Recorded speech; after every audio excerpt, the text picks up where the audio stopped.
Good afternoon, everybody. This is Mark Cleburne. Welcome to the Photographer Academy. And today we're going to be joined by Kevin Mullins, awesome photographer, both in weddings and kind of street photography. He's been down to our new studios down here as well. And actually, we've got to meet face to face. And he's one of our masters as well on Photographer Academy. Kevin, welcome. Good afternoon, Mark. Thank you very much for inviting me on. Oh, you're welcome. You know that. Anytime. This is really to actually talk a little bit about what you're going to be doing at the Society's convention soon now. Yeah, which is, I think it's, I don't know, 6 weeks away, something like that. Yeah, it is. It's not very long at all. And there's obviously times to still get tickets for your workshops and seminars, I'm sure, no? Yeah, I think you can still kind of get the masterclass tickets and everything. I'm doing 3 sessions this year. I'm doing what they call a masterclass, which is 2 hours on wedding photojournalism. Some of the stuff we'll talk about today, actually, in a minute, but in much more detail at the convention. I'm also doing a location workshop, which is essentially a street photography walk around the West End. I think that's on the Thursday, and the masterclass is on the Friday. So that's going to be the street photography walk will be for 15 people only, I believe. And I think they've sold kind of half those tickets already. And we'll head out and we'll kind of take our cameras and wander around the streets of West London, or West End, I should say, and kind of talk about tips and hints and observation and everything like that. And then I'm doing a superclass, which again is 4 hours long, and that's all about SEO for photographers. In my old life, which is a very long time ago now, I was a online marketing person, and so kind of kept up with all of that information and speciality subjects. So yeah, 3 sessions. Looking forward to it. Brilliant. Well, Kevin, I'll pass you over the screen, mate. You can take it away. What we're going to do for the next hour or so is I'm going to flip through some images, just talk to you about them really, and kind of why I took them and my journey towards the mirrorless system that I use now, which is the Fujifilm system, reasons behind changing, potential pitfalls, all of that kind of stuff. I'm going to show some wedding pictures, and I'm going to talk about some street photography stuff too, which in relation to the way that I shoot weddings, hopefully you'll see that as we move through the next hour, kind of all ties together.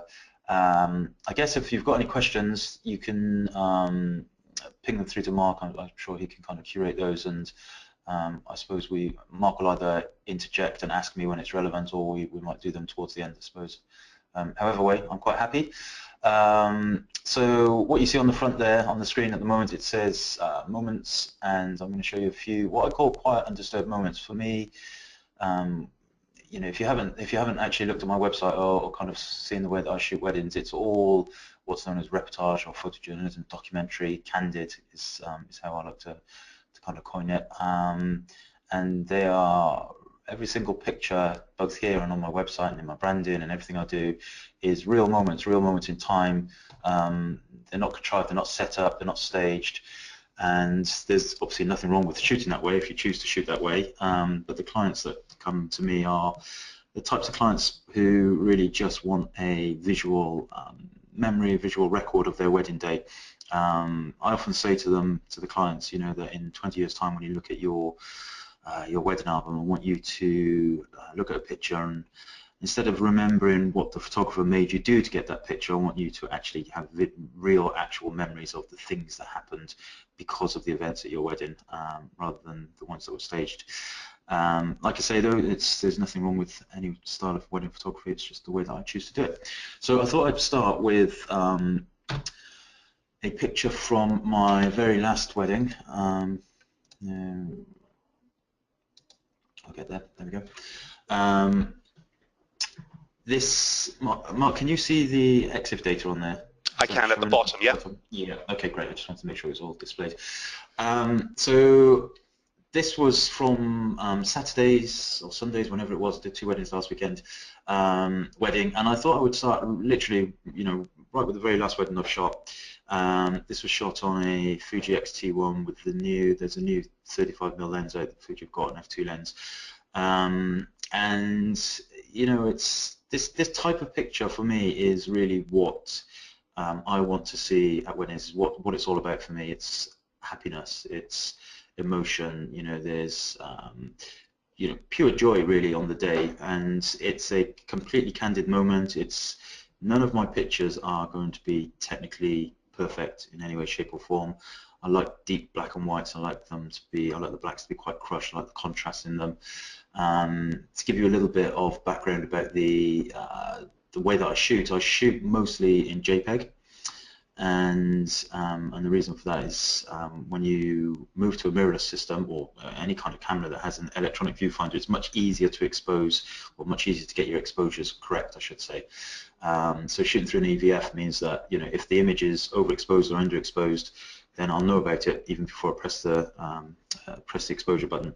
So shooting in JPEG means that my workflow, my processing, and everything is a lot quicker. The cameras do a majority of the work for me. So this JPEG is this image is straight out of the camera, apart from the fact that I've toned it slightly. I've given it a slight warmth, which I do to all my images in post-production. So this is the kind of thing that I like to take. This was taken, it's actually a Chinese ceremony, Chinese wedding, Chinese couple I should say, and it was quite although they're laughing, it was a very, very religious ceremony, I suppose. So this was taken with flip down screen on the XT1 and the silent shutter switched on. So for all intents and purposes, they have absolutely no idea this image has been taken. The pastor has no idea the image has been taken. And I think the next image shows you the kind of religious element to this ceremony, and they did actually do a lot of praying. There was a lot of kind of prayers going on, and so again, this image, I really wanted to get this image when I saw it unfolding in front of me, but what I wasn't willing to do was raise the camera to my eye and go click, click, click, click, click, because they were both of them very deep in thought at this point. So again, silent shutter, little flip down screen, job done, image done. So another example of using the small camera, I suppose, to get images that I perhaps wouldn't have been able to get in the past.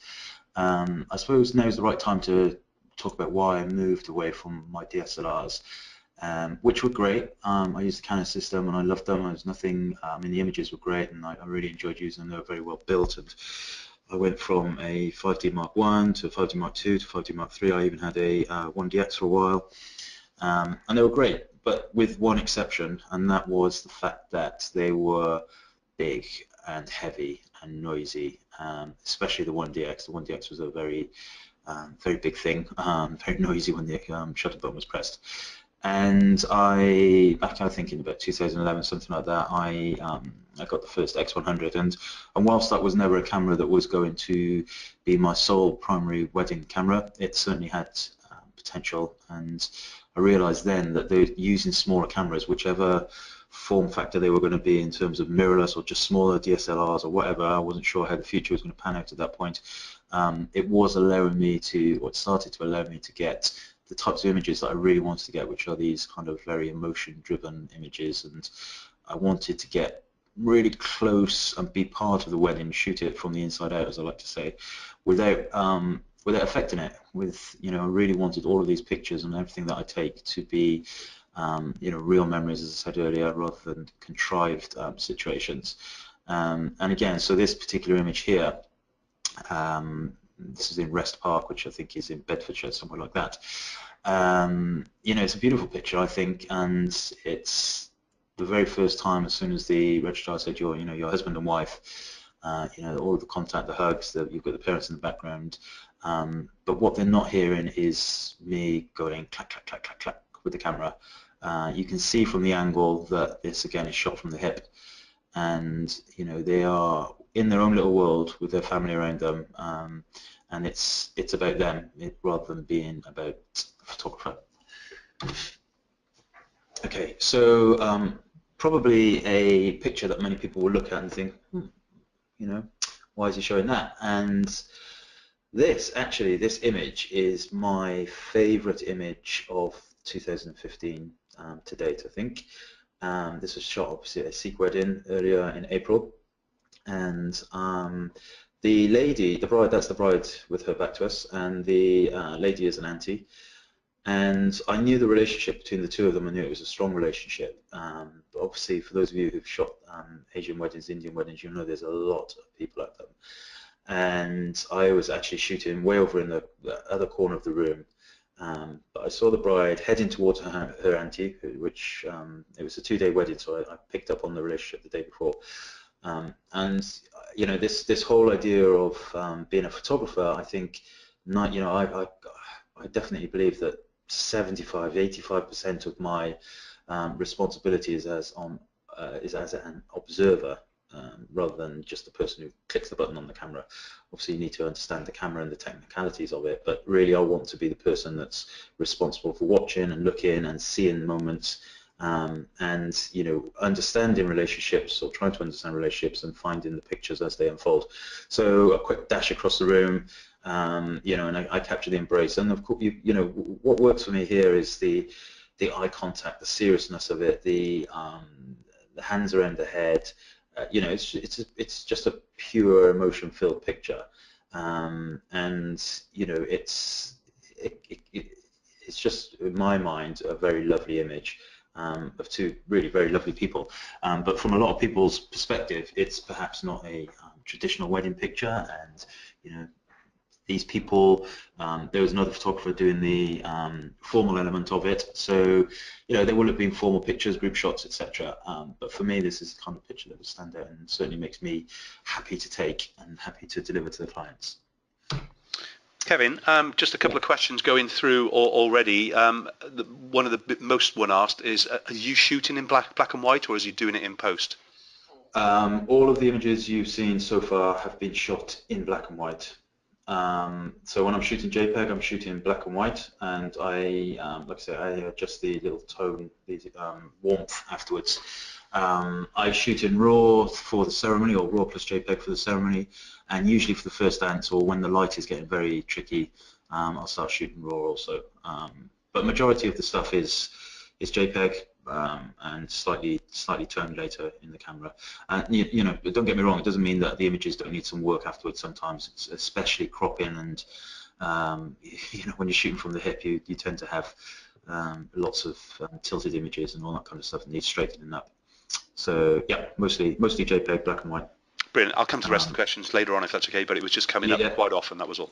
Thanks. Yeah, no worries. And for those of you who are already using the Fuji system, the black and white film simulation I use is the black and white plus R film simulation. I set the shadows to +2, I set the highlights to -1, and the sharpness to +2, which is what gives it the nice kind of crunchy black and whites.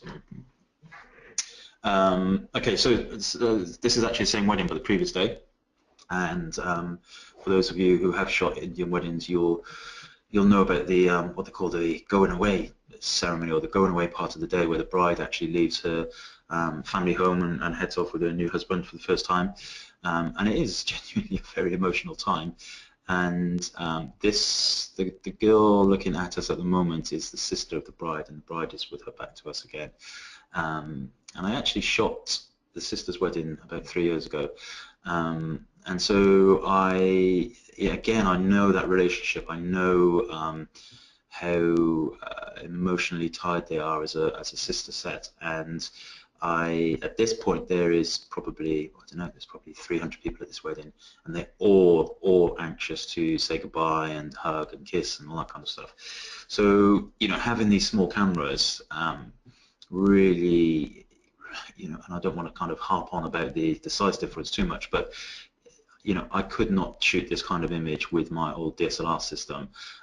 Even if I was using a 35mm lens, I'm literally right in close. I've had to put myself in a situation to get this picture, a picture that I would not want to miss. And you know, it's a very powerful image, I think, that you know, those two will cherish. And you know, I want to be able to get these images. I really want to get in close. I really want to get this kind of almost tactile relationship between them, you know, giving its representation in the print and the image afterwards.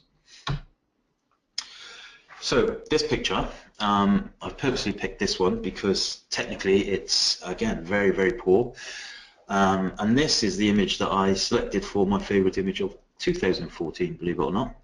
This was shot in Philadelphia in November 2014, and it's grainy, it's gritty, there's blown out highlights, it's a very difficult image to get, but I love it. It's 6400 ISO, 1/30th of a second, on 56mm lens, which is in full frame equivalent of 85. It's, again, this is everything that I want to see in terms of happiness. You know, obviously an older couple. If I'm dancing with my wife when we're that age, which isn't probably that far away, to be honest with you, then, you know, I'm going to be very happy. And it's just pictures like this that make me, you know what, as I said, and I think it comes up a little bit later on also, is it's just people being people. That's really what interests me, this whole kind of humanity element of it, and I just want to capture people doing their thing together, and you know, getting the right cameras to do it is important, but I think the most important thing is you know, waiting and watching and observing, rather than just running around taking hundreds and hundreds of pictures, thousands upon thousands of pictures, just because you think you should be, because the client has paid you to be there. You have to constantly have the camera to your eye.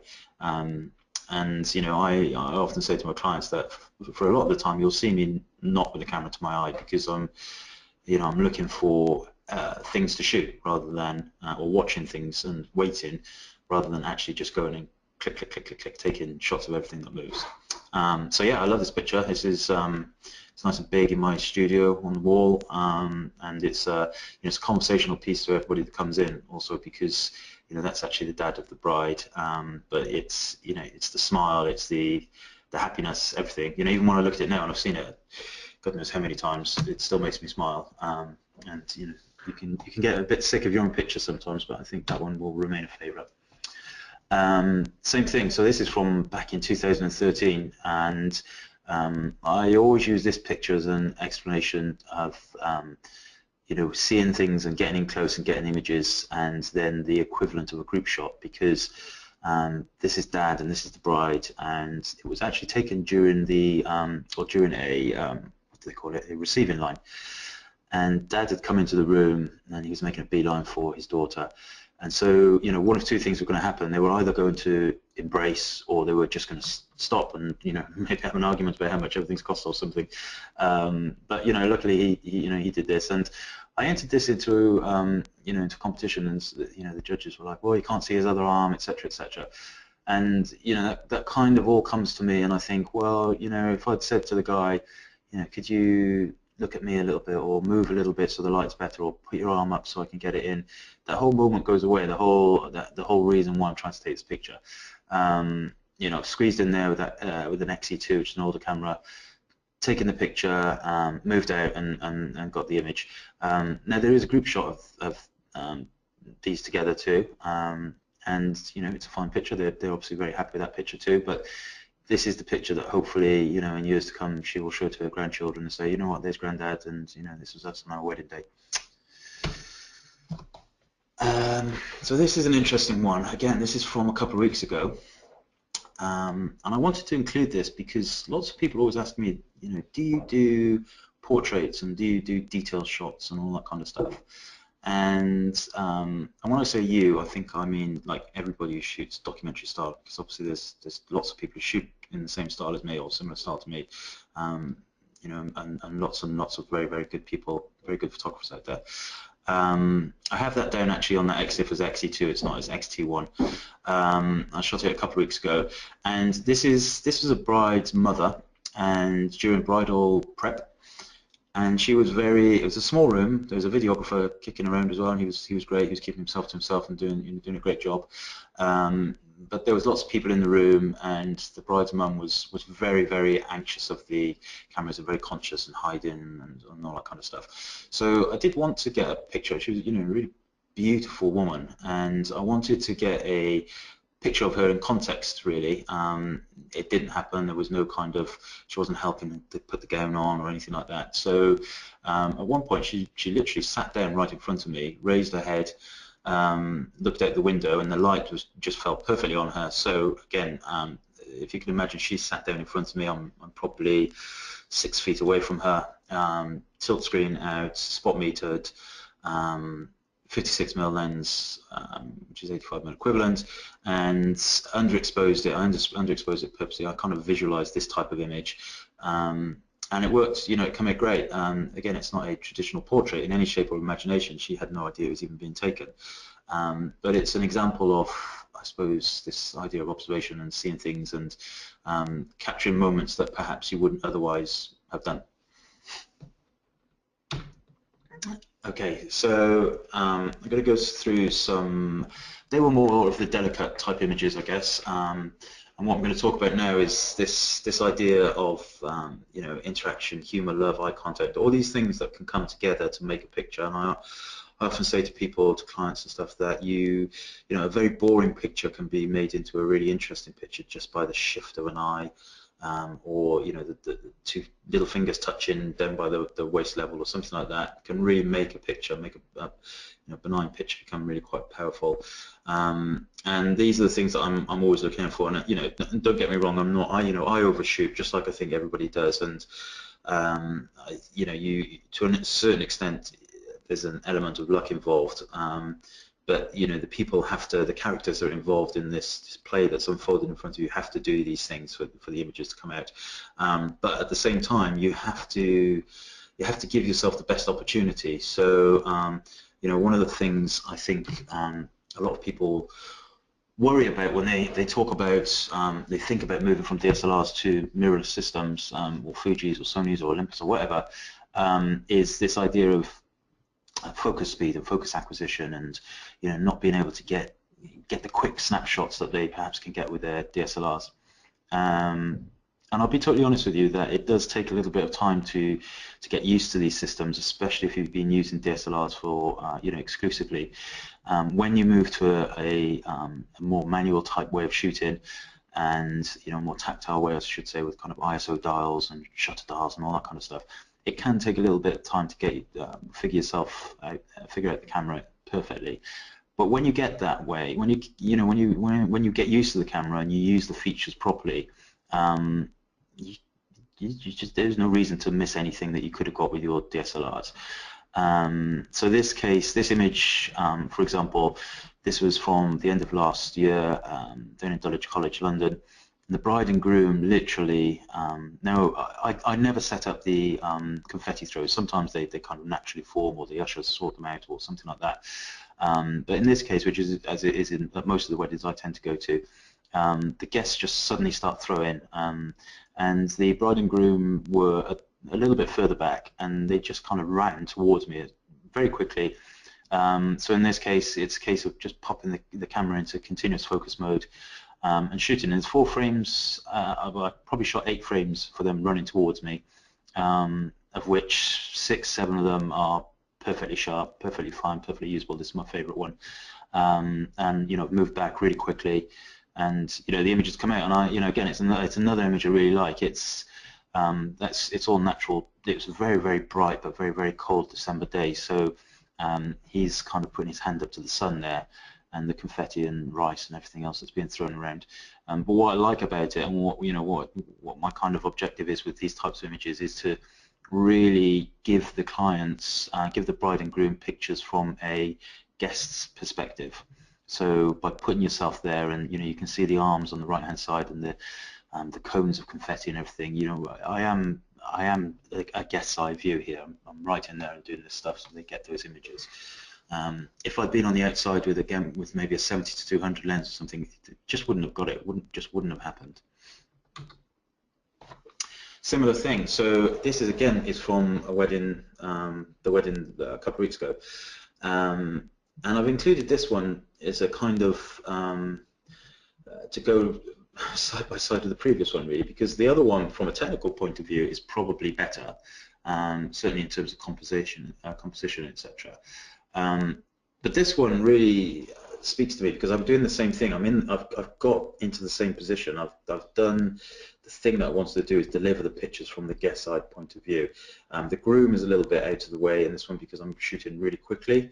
But I just love this whole element of the confetti coming from where it's coming from, and you've got the guys, the soldiers in the background still marching, still doing the Guard of Honor, and it's a real dynamic type picture that I just love to produce these types of images. Just love it, and you know, for me, this is far more powerful and far more interesting, I should say, perhaps not powerful, but far more interesting than them standing under the Guard of Honor and doing a pecking each other on the cheek kind of thing.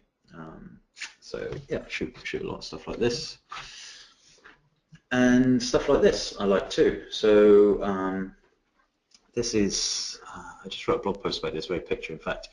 And you know, I think it's a very British thing. I'm not sure, but you know, you come out of a church and there's always random strangers, especially if it's a city centre church, and they're all there with their cameras and their umbrellas and their, you know, their handbags and everything like that.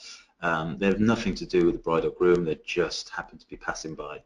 And I saw that there's actually 3 ladies there. The one is obscured by the best man that's walking past. And so I'm kind of keeping one eye on this scene developing, these people who are hanging around, and you know, obviously I'm shooting the people as they're coming out of the church, and the bride and groom, and the hugging and all that kind of stuff. But with one eye on these people, and I could have just taken a simple picture of them, which, you know, would have been fine. But to tie it together, to try and bring some context to the reason why the image exists and why they're there, I kind of wait until somebody's coming into the scene that brings it all together. Now, ideally, you'd have the bride or the groom. It just so happens this is the best man, but it's somebody that's bringing it together. And it's, again, it's this idea of observation and watching and creating images that perhaps you know, you wouldn't normally do in a more traditional fashion. And you know, it's a risky time to start shooting this kind of stuff, because you know, you don't know what's going on behind you. I shoot by myself. You don't know if something spectacular is happening behind you, but I think when you're doing storytelling type wedding coverage, you have to try and look for this kind of thing. You have to look for the context that ties things together, the who, why, what, where, when, as I like to tell people. So if you can answer who, why, what, where, and when at a wedding with the pictures, then you've told the story, and you know, you should have a complete story in that respect. So yeah, I love types of pictures like this. Keep me happy. It's a bit more beneficial that the lady there with on the right hand side with the silver hair is, let's just say, she's looking interesting. And same thing. So actually, this is the next frame from that same wedding. So here I turned around after shooting the observers there, and you know, right in close, just shoot in there, shoot the picture, move away very quickly, very small cameras, you know, little black cameras. I tend not to use the chrome versions of the Fuji cameras. I tend to use the black ones because they're less obtrusive. People tend not to come up to you and ask you, "Oh, are you using a film camera or something?" If you're using the black ones. You know, dress like a guest, behave like a guest, shoot effectively like a guest with a tiny camera or small cameras. You know, often the guests have bigger cameras than me these days. You know, I don't need to carry a big bag. I don't need to carry anything really. In fact, I'll shoot with 2 cameras. One of which sits on my hip. One of them is on a strap around my shoulders. And really, in fact, this wedding, the bride did send me an email afterwards, or when she saw the picture, saying that, you know, she was amazed at how many of her guests, it was quite a big wedding, mind, but how many of her guests actually thought that she didn't even have a photographer at all. And that's a great thing. That's a good thing for me. That's what I want to hear. And you know, these types of pictures where they're just bursting with laughter and smiles and happiness are you know, precious moments. And I like to get those pictures in the can. Similar thing, nice up close, nice and tight. No, it's done so quickly that there is no intervention from it, I suppose. It's, you know, this is, again, I'm using these Indian images because you all know that Indian weddings, there's a lot of people trying to get around the bride and groom, and you can, without worrying about it, you can just blend in, do your thing, get these shots, get them crisp, get them sharp, shoot quickly. You know, whether it's high or low ISO, the equipment is up to it. I think certainly when it comes to the Fujis, the first tranche of cameras, the original X100 and the X Pro one, perhaps weren't quite as fast as people would have wanted them to be. Although I used to shoot, you know, fully on X Pro ones and X100s, but certainly now the XT1, X100T, etc., they're great. They're, you know, absolutely great. So again, I've included this one to show almost a kind of contradiction to the previous one, really. This is very high ISO, 6400, although saying that, it's not that high compared to some DSLR systems. My 1DX, for example, used to shoot at I think 128,000 or something like that. Within the Fuji world, I don't tend to go above 6,400 ISO. But like I said earlier, when you're shooting with an electronic viewfinder, you can see, you can meter accordingly, you can adjust your settings necessarily if you need to. This particular image, very slow shutter speed. This was at the Ritz a few months back in early October, I think. Very, very dark during the speeches, which were in a small room, and everybody is right behind me. The only option I have to shoot the speeches is to come to the front and kneel on the floor, because I never want to get in front of people, get in their way. The little lad here, he'd done an amazing reading at the wedding, really amazing, in fact. But other than that, he seemed very, very conscious of himself the whole day, very kind of nervous, I suppose. And this was really the only time where I saw him release a little bit of emotion and laughter. And it just so happened that I was next to him while the speeches were going on. So as the groom mentioned him, quickly turned around, take the picture, a couple of frames, and it's in the can, and there's the mother behind him, or the bride's mother behind, who is the auntie of the little boy. And again, it's a really nice picture. I think it's 6,400, so it's a little bit grainy, but technical perfection is not really what documentary photographers will strive for. I think it's, you could put a big flash gun on this and poof, where you go. But then that's it. He will be blinded from that distance, but also he will, everybody will be aware of where you are and what you're doing, and be a little bit more conscious of the fact that you're there.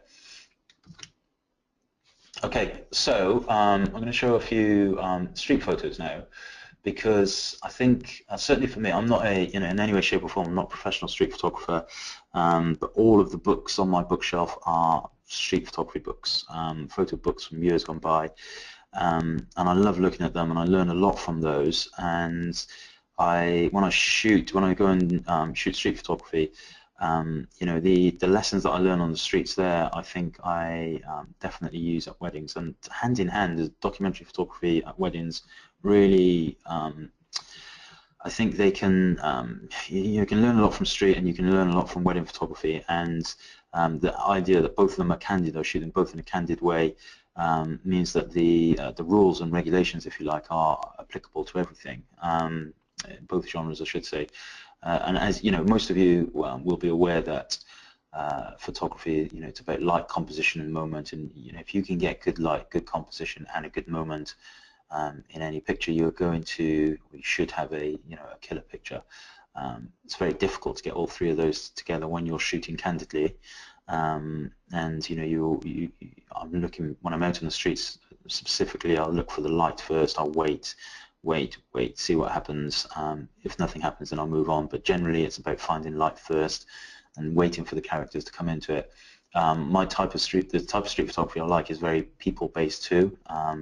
Again, there's lots of various ways of shooting on the streets. Some people prefer to have more wider images, more architecturally based images. I actually prefer, just like I do with the weddings, really, to allow people to get close to me without them knowing. So I kind of set my position, set my exposure, put myself in the place where the light's going to be, let them come by. And usually I do a lot of shooting from the hip, so they are pretty much unaware that the images are being taken. Although ironically, this one, the little girl's looking straight at me. And this was from a few years back, actually, up in Birmingham, I think. And the reason why I've included this is because, and I should have said it with the wedding stuff, really, I think with children, young kids at least, they can be very engaging when they look directly at the lens, because they're very much a case of, what are you doing, and why are you taking a picture, etc. What's that? What's that thing you've got in front of your face? This is taken from the hip, of course, but it's really the only time, especially at weddings, where I think somebody looking directly at the camera can actually make a picture more engaging. Because when I look at this picture, I'm trying to think, what's going through her mind, what's she going to do next, what's her relationship with her brother like, etc. And I like that, to try and look into the personalities of people a bit. So here, look, it's just people being people. There's nothing spectacular about this picture whatsoever. but what I liked was the fact that, you know, they were holding. I positioned myself at this place with the, you know, the lights coming kind of from my left-hand side. It's just set in over the buildings, and you know, I'm just waiting for people to come along. And what I often say to people when they're doing weddings and street photography is, if you can give yourself a theme, whether that theme is for the next half hour, the next day, the next year, the next 10 years, you will shoot less but shoot more, you know, get more keeper images. So in this particular instance, my theme was human, you know, interaction, holding hands, that kind of stuff, kissing, everything like that. So this ticked the box. They came along, they were holding hands, you know, nice kind of engaging looking people. Picture done. And for those that shoot weddings, it's the same thing. You know, when you're at that period between, say, the end of the speeches and the first dance, and you're thinking, oh my word, nothing's happening. People are just sat down drinking cups of tea. Give yourself a theme. You know, give yourself a theme. It could be the color red. It could be, you know, one of the ones I like to do. It's quite a challenging one. Is trying to get pictures that could have been taken in the 50s, or could have been taken in the 70s, or could have been taken yesterday. So by that, you know, you're looking for people that are, you're looking for images that are devoid of mobile phones, of antennas in the background, modern glasses, you know, kind of table decorations that you know, anything other than a candle perhaps. But you know, you try and challenge yourself to look for something, and I think that way you you're educating yourself to be more of an observer rather than panicking. And you know, you've got all of the pictures in the can already. Give yourself something to do, and teach yourself to look a little bit more. And you know, and I'm guilty of it too. You know, I do just run around sometimes, but when you do slow down and you do give yourself a project, you will find more to shoot, and shoot less of it but get more keepers. So here's another one, light, spot metering, waiting. It's not a particularly interesting picture, of course, but what makes this picture is the light, and the you know, the little dapple of light that's fallen on the lady's face. She's doing something with her hand that adds a little bit of dynamic to it. Not a great deal, admittedly, but it's about the metering, understanding the camera, waiting, shoot. You know, how many times shooting a wedding have you thought, oh, it's great light there, and then you've rushed off to take a picture of something else because you're concerned that, you know, you're missing something, or you should be taking pictures. They're going to think, you know, what are you doing? You're not taking pictures. And actually, if you just wait, you will get things that come along and that will make you know, far more interesting pictures. So same thing again. One of the things I do at my weddings a lot is look for this idea of light and shade and try and make a relationship between it. You know, you can just about make out, I don't know what it looks like on your screens. You can just about make out that he's on a skateboard, but really, what I was looking at when this was all going on was the fact that, you know, when he was coming in, the light's falling away from that building to his right, or in front of him. So as he goes into the big shady area, there's a lot of upper body light that's fallen on him. So there's a you know, there's kind of a paradox in that light, I suppose. And you know, but it's about looking for that light first, waiting to see what happens, and then making something out of it. We waited here for probably a half hour, 45 minutes or so, for something to happen, for the skateboarders to come along. This incidentally was taken, as the previous one was, on the little Fuji X-T10 with a 27mm pancake lens, which is for those of you who are interested in street photography, I think that's a great combination, possibly even the perfect combination from the Fuji world. The lens is tiny, the camera is really small. The X-T10 is basically an X-T1 in a smaller body with a few kind of minor things taken. It's not waterproof, it's not quite as quick, etc. But it's a lot, you know, it's a lot cheaper, and it's a really cracking combination of for street photography. So here again, light. Now this was taken a long time ago in America on the X100S. This was before the days of the electronic shutter that the X100T has now, which allows you to shoot at 1/32,000th of a second. So even in really bright daylight, you can shoot wide open. In this case, I couldn't, and actually, when I took this picture, the reason why it's at such a high ISO is because I put a 10-stop ND filter on it to try and get this light was bright, really bright, and you know, people were dropping in and out of it. this was in America, and again it was in the middle of winter, so kind of harsh sunlight throughout the day. The ND filter was allowing me to use the depth of field that I wanted to, and get these images that I was finding them interesting, and you can just see that narrow spot of light, and that's what I was interested in.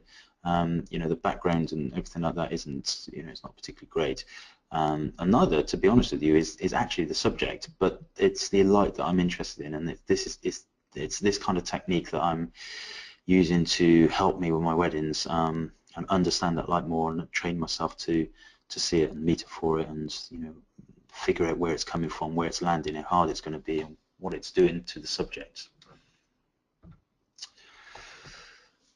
Back in London in July, as you can tell, because it's pouring down with rain, and I've included this image in this little section because I have this in my head. I have this this word that keeps buzzing about, and it's the word balletic. I don't even know if it's a real word, but I like to think of people as kind of really getting in and taking the images and kind of being part of the scene. And I think in this case, when in this type of weather, at least, they have no idea. People are going from one place to the other. They're getting wet. They're not interested. So here I'm trying to take images to not only show the weather, but show the fact that there's motion and movement, and he's kind of rushing away. So I've shot this with a very low, very slow shutter speed, 1/8 of a second. This is on the X100T with the wide-angle converter attached, which makes it in APS-C it makes it 19mm, and in full-frame equivalent that's 28mm, something like that. So ISO 1600 f11, so ISO'd up a little bit. I like it. It's a picture that kind of it reminds me of that day perfectly. Very wet. But you're getting an idea of the motion. At least I hope so. Anyway, I'm going to go back to some wedding pictures. And I said it earlier, what people being people, and I talk about this a lot on my website, and I talk about it to clients. And funny enough, I had a conversation with somebody this morning who called up a potential client, and she was, we had this whole conversation, it's a weird conversation where she was talking about, how she loves this whole idea of taking pictures of her guests at her wedding, just doing the thing. She really kind of got the idea of the types of images that I like to take, and obviously that other people like taking too. But this thing of people being people, that's kind of the key to it, I think. So this image, X100T wide-angle converter again. I love it. I love this image because it's really those two characters, isn't it? Those eyes that are on her. They're kind of, you're desperately wondering what they're talking about. But again, from a technical point of view, it's a judge would say, oh well, you know what, you've got her back to you and her arms in the air, etc., etc. And yeah, of course, there may have been frames afterwards where her arm was down, but this is the frame that does it for me, and it's because of the lady on the left. As we look at it, her eyes are really boring into the bride, and it's a really interesting frame, I think, that you can kind of look at for a long time, and it's the people just being people, right? That's what it is. Same thing, nice and close, granddad, groom, real strong emotional hug. I'm not a very tall person, and this is actually quite a tall groom, so the reason it's at that funny elevated angle is because I've had to really go up on my tiptoes to try and get this picture. Shoot, quick shot, down I come, away I move, no idea the image is taken. In fact, that the groom afterwards said to me that this is one of his favorite images from the day.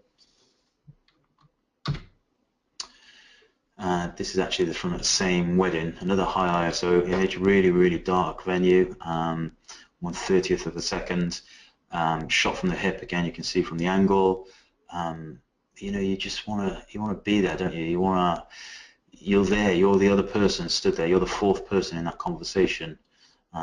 You're just capturing these images for the guests. The clients, when they see this, will say to these people, what on earth were you talking about? What were you laughing about? How did you even know each other, etc., etc. And that's what I want to happen. I really want it to conjure up these memories and, really take them back in time to those particular spots.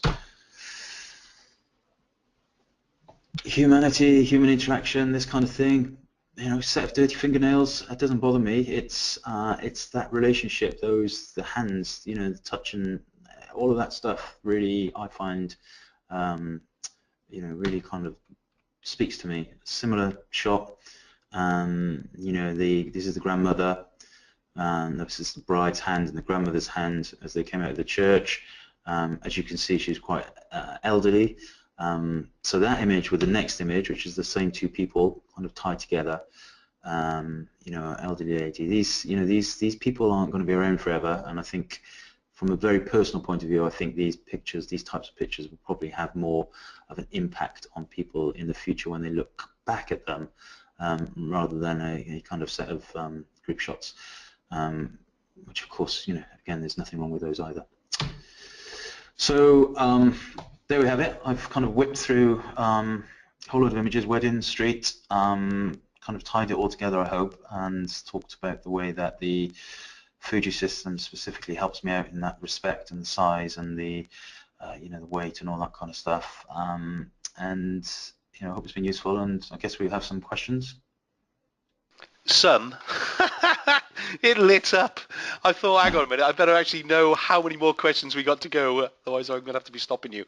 We'll try and get as many as we've done by kind of 2 o'clock with it. Okay, so I'll just start at the top. Is that okay with you, Kevin, and just actually work our way through? Sorry. What features would you like to see on your ideal mirrorless camera? I would like to see a faster mechanical shutter speed. So at the moment you've got 1/4000th of a second. I'd like to see 1/8000th of a second. I'd like to see a tiny little thing, really. I'd like to see to be able to set my clocks and my cameras to the second rather than to the minute. So when you're syncing them. No, yeah. Other than that, I think they're pretty good. I can't really think of anything off the top of my head else other than that. Cool. How do you deal with clients who say they want purely reportage and then provide a list of groups? Well, typically that doesn't happen because of the branding on the website, and it's fairly obvious what they're going to get when they come to me. It doesn't mean it hasn't happened, and when we do the pre-wedding questionnaire, I give them a very small section where if they want to suggest a group shot or 2 group shots, that's fine. We'll do it. We'll do it really quickly. But I don't give them much space to do that, and normally they will say none anyway. But when if on the occasion they do kind of email and say here's group, here's 10, mum wants 10 group shots, I'll just say, well, you know what, I'll do it. I'll never say no. I think it's wrong to say no, but I'll say, well, that's going to take about an hour and a half to do, and you've got me for this particular style, and we're not going to be able to do that. You're not going to get any of those particular style pictures. So you need to kind of make a decision. Then those problems go away straight away. You're saying that you dress like the guests. If it's a morning suit wedding or a kind of a tails, do you actually dress in tails as well? Actually, no. I mean, it's a good point. If the guest, sorry, if the bride and groom actually email me and mention, I've had a couple of occasions where they've emailed me and say, oh, just to let you know, Kev, it's going to be a black tie wedding. Then that's my cue that they're letting me know that they would rather me come in black tie, and I will go in a black tie. But in terms of morning suit, no. Nobody's ever actually said, it's morning suit only. But if they did, then I would. I'd trip over it though because I'm only about 2 foot tall. But yeah, I would. I generally go in a suit and kind of shirt and all that kind of stuff. He is bigger than that, by the way. He's just joking. So what type of lenses do you mainly use, primes or zooms?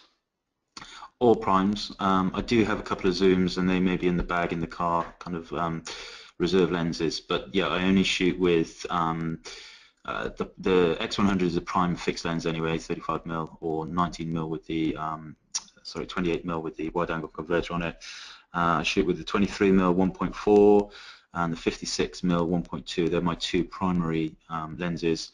And recently they've released the 35 f2 lens, which I'm starting to get used to. It's great. It's really incredibly quick, very quick lens. Cool. Somebody noticed that with the bride photographs that you're using f1.4, and with so much going on so quickly, what focus settings do you use as, and this is what they're saying, as Fuji's are slower than the likes of a DSLR?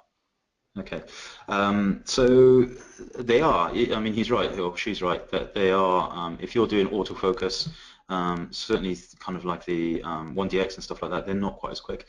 The way that you deal with it is you use back button focus, focus recompose, and it's easily as quick as when I was shooting my 5D Mark III. It's easily as quick. You lock the focus. Once the focus is locked, you shoot as fast as you can click your fingers. As fast as you can push your finger down on the button. Then it will go. So a lot of focus recompose. I only shoot back button focus, so I use the AFL button on the back to lock the focus. I haven't shot any other way for the last 6 years or so. Even when I was shooting DSLRs, I did it the same way. It enables you to shoot much, much quicker.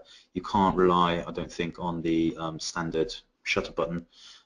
Because every time you press it, it's going to try and refocus, and it's not going to. Even shooting DSLRs, you're going to start missing things if you're shooting at a really narrow depth of field. Do you ever use auto ISO? Yeah, all the time. Oh, All the really? Can you time. expand on that a little bit? Yeah, so I set the minimum shutter to 1/125th. I set the minimum ISO to 200 and maximum 6400, and let the camera deal with the ISO all the time. The only time I will shoot completely manually is for the first dance, if necessary, in which case I will zone focus. If it's ridiculously dark, I will zone focus, and I might use a little kind of handheld spotlight to kind of pick them out. But that's the only time I shoot completely manually. And you know what? Most of these images, or a lot of these images, were probably shot on the equivalent of P mode. So put the camera in the Fuji world. You stick the camera in A for the aperture and A for the speed, auto ISO. And I honestly, I do believe that my job is there to see the things, see the images, rather than worry about the settings. And of course, there are times when you're going to shoot aperture priorities, times you're going to shoot manual, and you must understand how to do all of those things. But I've kind of learned that this day and age, when your cameras are costing, I don't know what, £1,000, or 1DX is £5,000, and I was doing the same then, shooting automatic P mode, because if a camera costs £5,000 and then I'm not trusting it to do anything, I'm overriding it all the time, and then I kind of think, well, I've spent £5,000 on it. And it's the same thing with the mirrorless. The metering and everything is amazing, so I'm just letting it get on with it. Of course, there's caveats to that, but by and large, I just let the cameras do it all. Practice makes perfect, I suppose, as well, doesn't it, as a kind of a thing? Yeah, of course, yeah. Yep. A question from Lee. Hi, thanks to Kevin. I realised there was a place in the wedding business for this style. I think Kevin relies on SEO to get interest and bookings, no adverts, etc. Over the years, what sort of pattern does Kevin have for bookings? Are you then booking 1 to 2 years in advance, or are there nerves at the end of the year wondering how many you will book? I think it's half a year in advance, not 1 to 2 years, sorry. Okay, yeah, so I think 3 years ago, or 4 years ago perhaps, the average inquiry to wedding time was about 18 months. Then when the economy kind of took a dip, that went down down to something like 6 to 8 months.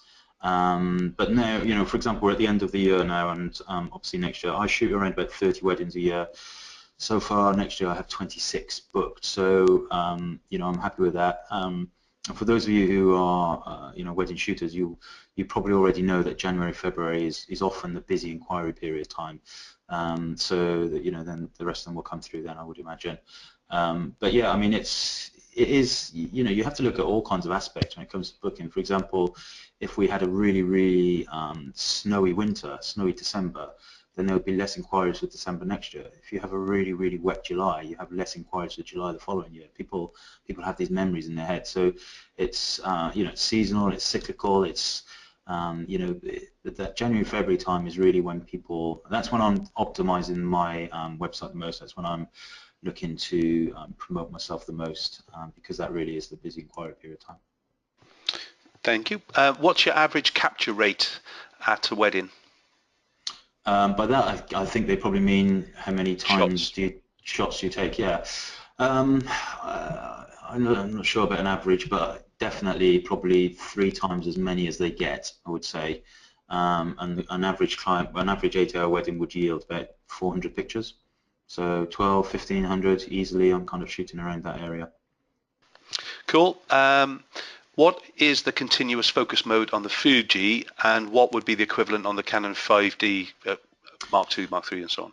Okay, so the equivalent on the Canon is the AI servo mode, and it's where it will track the subject. So depending on which Canon which Fuji you have, depends on whether the button is on the side or on the front. But you have an S, an M, and a C on all of the bodies. S is for single shot, M is for manual focus, and C is for continuous. So pop it into continuous, half depress the shutter button, and it will start tracking the subject. And if you're using, whoever it was asked the question, if you're using XT1, make sure you've got your latest firmware updates, firmware 4, because the focus tracking in that it's been updated a lot. It's really, really very good. Okay. Do you shoot any color at all? And if so, do you ever use any flash as well? Yes, I do shoot color. My take on color is that if color is a feature of the image or one of the reasons why the image is being taken, then it will be in color. But I guess average probably 70% black and white, 30% color per wedding. And flash, no, I don't really shoot flash. I haven't shot flash. The only time I shot flash in the last 4 years, believe it or not, is about 3 weeks ago at the wedding, that one at the Ritz, where it was literally pitch black, and I didn't have my little spotlight that I normally take with me. It'd fallen down, broken, so I picked up a flash and brought it with me, and it was quite interesting. But normally I have a little LED spotlight type thing, and that's all I need. Yeah, that's all I need. Of course, nothing wrong with doing flash. And a lot of the guys, even the documentary guys, will use stands and do kind of backlighting and everything, and it looks great. It's just the style that I've chosen to adopt. How do you take photographs during the ceremony and remain looking like a guest? You're 2'6". I mean, because because I'm 2'6". Yeah. No, I mean most of the time actually it depends on the registrar and the vicar and everything. I'll kind of be at the back, to be honest with you, looking down the aisle. That's my preferred place.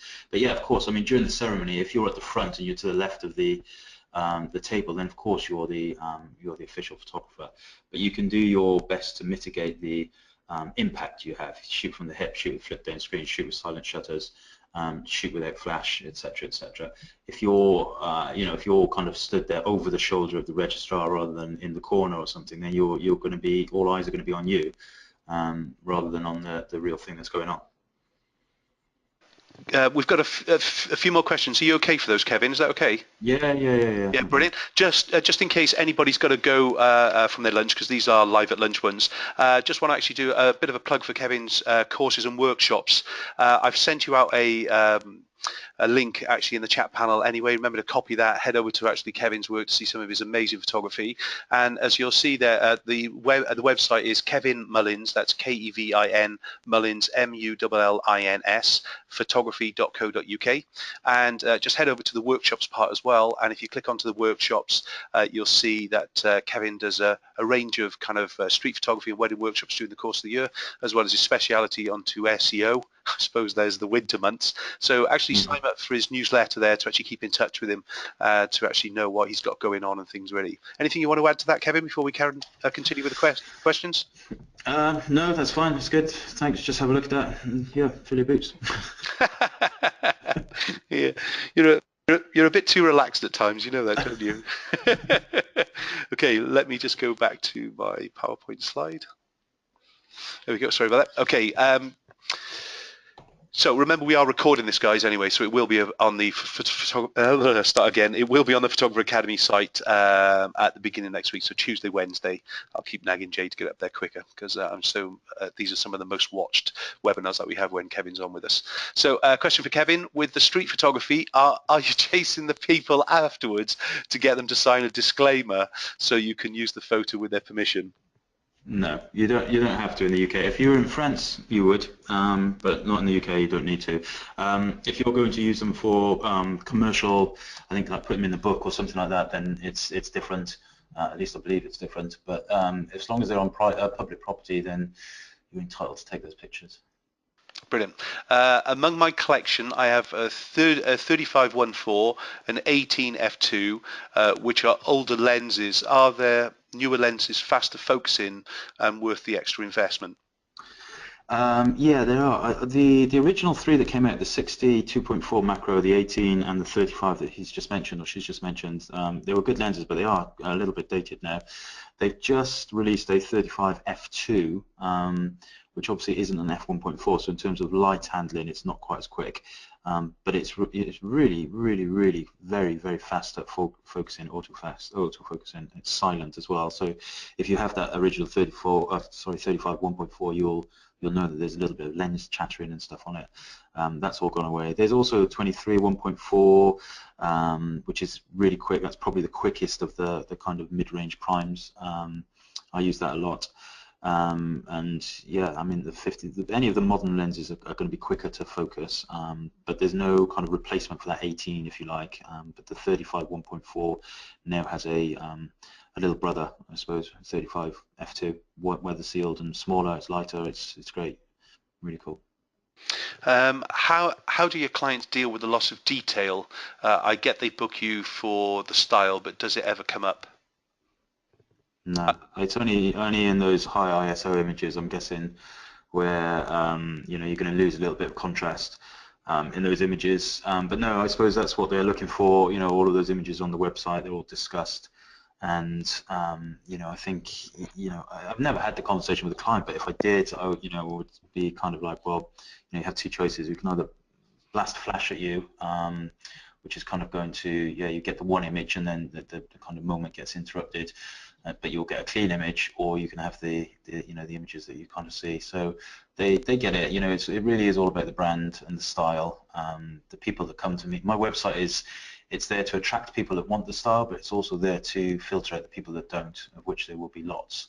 So you know, by the time they get through to me, by the time they kind of contact me, they pretty much know what they want.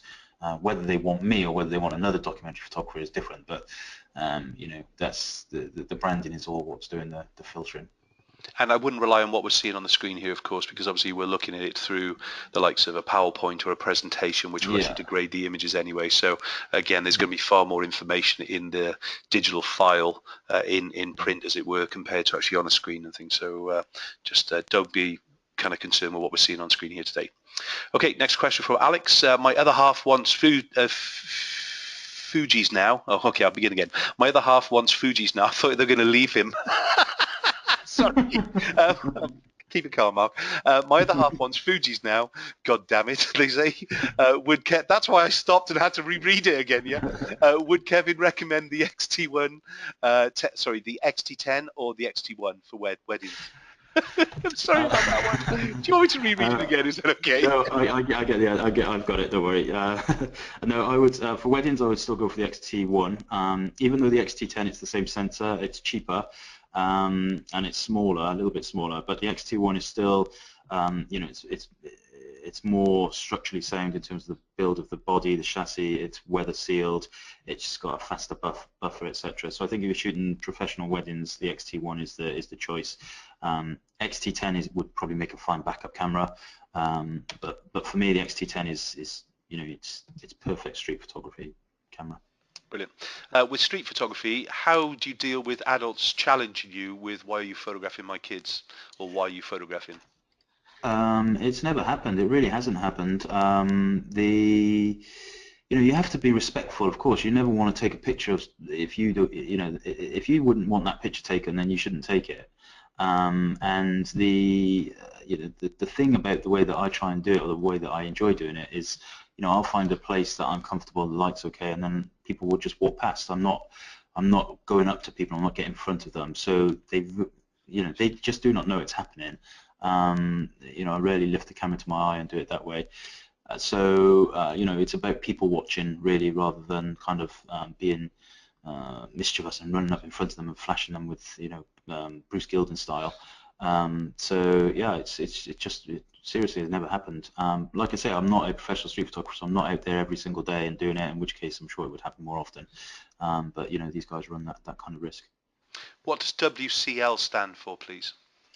WCL is the wide conversion lens. So you screw it onto the front of the X100 or the X100S, X100T, and it goes from 35mm to 28mm, so it makes it a little bit wider. There's also a TCL, which is teleconverter, which makes it 50mm. Could you repeat the black and white settings that you use on the Fuji, please? Yeah, so it's the black and white plus R filter, which is the red filter. Shadows are +2, and highlights are -1. So essentially what I'm saying there is I want you to make the darks dark. You know, don't save. I'm not fussed about retaining too much detail in a dark area there. The highlights, I'm saying, you know, kind of save it a bit, but not too much. Don't kind of you know, go to town on saving the details in the highlights either. Then sharpness, I set it to +2 because I want it to be as punchy as possible.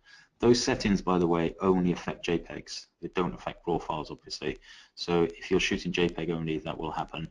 I have another website called f16.click, which is all about how I use the Fujis and non-wedding type things, and all of those settings are on there, and how I do my kind of JPEGs and all processing and everything. So you might want to have a quick look at that, but they're the settings. Brilliant.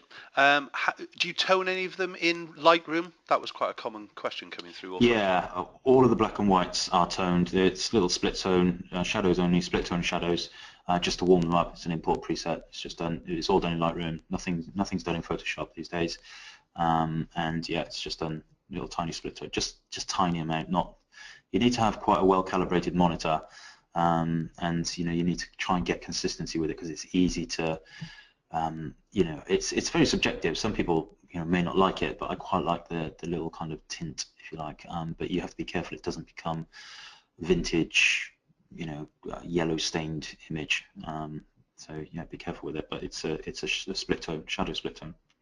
Are you worried about second generation JPEGs if you're working through Lightroom? I don't know what that means. What does that mean? Second generation JPEGs.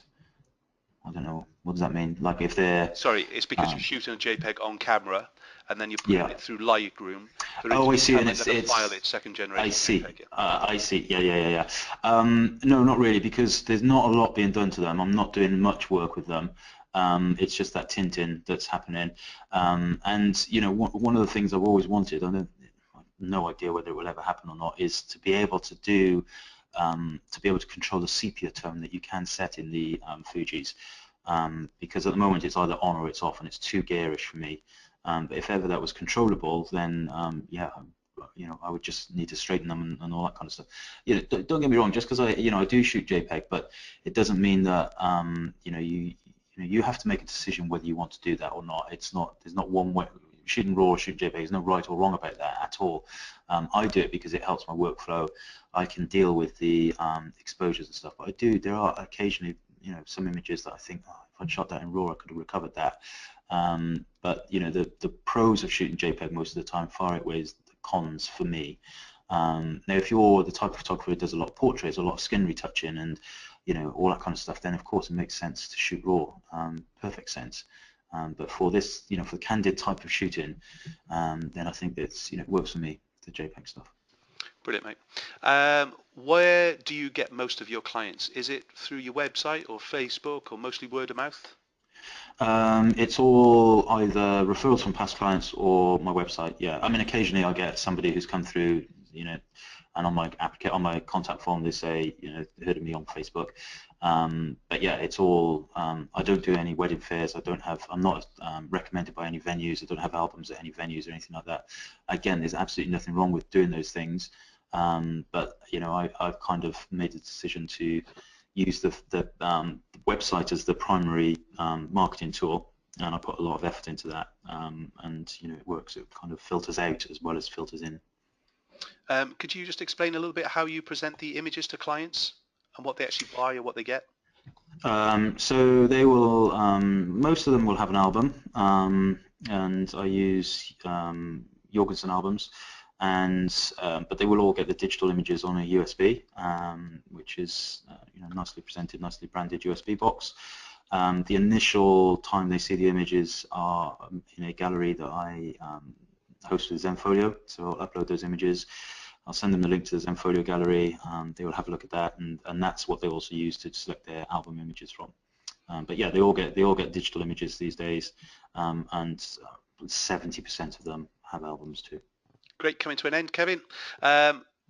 John corrects me, live at breakfast in Montana, he says. So not live at lunch. Thanks for joining us. Mike says Kevin's workshops are worth every penny, so brilliant on that one.